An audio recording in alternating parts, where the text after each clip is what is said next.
Toucan Play That Game is proudly sponsored by NiceGameShop.com, the place to go for rare and unusual Asian games.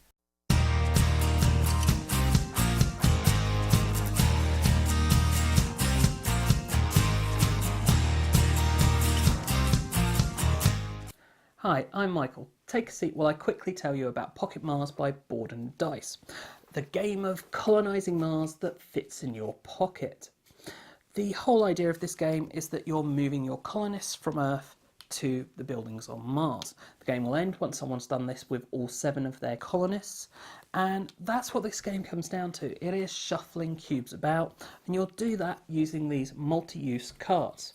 And the cards have a in-hand power and a prep zone power. And when a card is in your prep zone, as well as getting the power from your card, when you play it, you'll also get the power from that building's colour. You can also potentially move one of your cubes, which is what this game is all about. You're going to score points by having the cubes on Mars. The winner of this game tends to be the person who gets their 7 cubes first. It's not always, but it tends to be. The key thing is ensuring that you get to Mars quickly and that you get into the double scoring places on Mars. Now, as well as playing your own cards from your prep zone, you can play other people's, and that is where a large amount of the interaction in this, as well as trying to control the double score areas on the buildings. So, that is the game. What do I think of it? Well, component quality is all very good. Artwork, not really to my taste, not actually that much of it there. You've got the art on the buildings, you've got the same ship image, and then you've got these kind of sketchinesses on the cards. However, the graphic design is all very clear and easy to understand. So, what do I think of the gameplay then? Well, this isn't a difficult game to play or learn, and part of that is that the difficulty there comes from the amount of text. The actual idea and actions you can do, there aren't that many. It's quite clear. Play a card from your hand, play a card from your prep zone, and a few other options.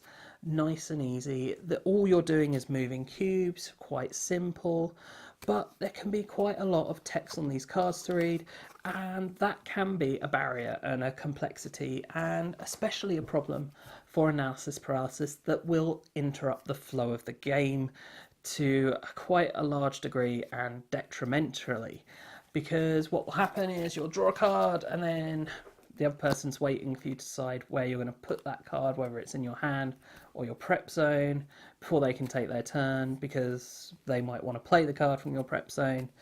Although that's the big area of interaction and the big interesting thing about this, that you can play other people's cards. But it tends not to be in your interest to do so, because you're giving them something and not gaining a huge amount yourself. Yes, sometimes it actually is worth doing, but it's very rare, and that kind of makes it a little feel not fully fleshed out, not fully thought out. With regards to player numbers, this does work fine at 2, it works fine at 4, but is best at 3.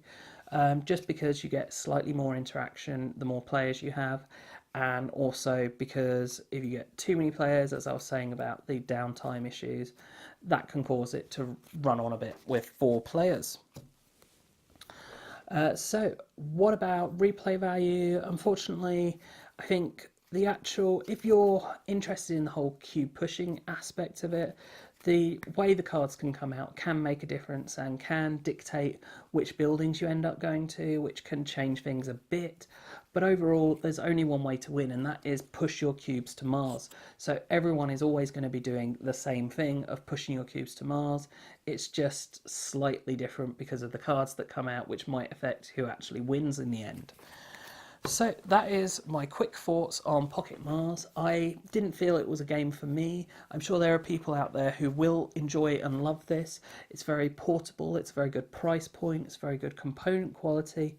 However, I just found the game wasn't engaging enough and with enough replay value, and the choices there were, the way they were presented, simply created analysis issues with the amount of text to read, rather than just increasing choice and making the game more fun. that is Pocket Mars by Board and Dice. I do hope you enjoyed this video and found it useful. If you have, please do check out the rest of the videos on the channel. It's worth subscribing and sharing. And as always, thanks for watching and bye for now.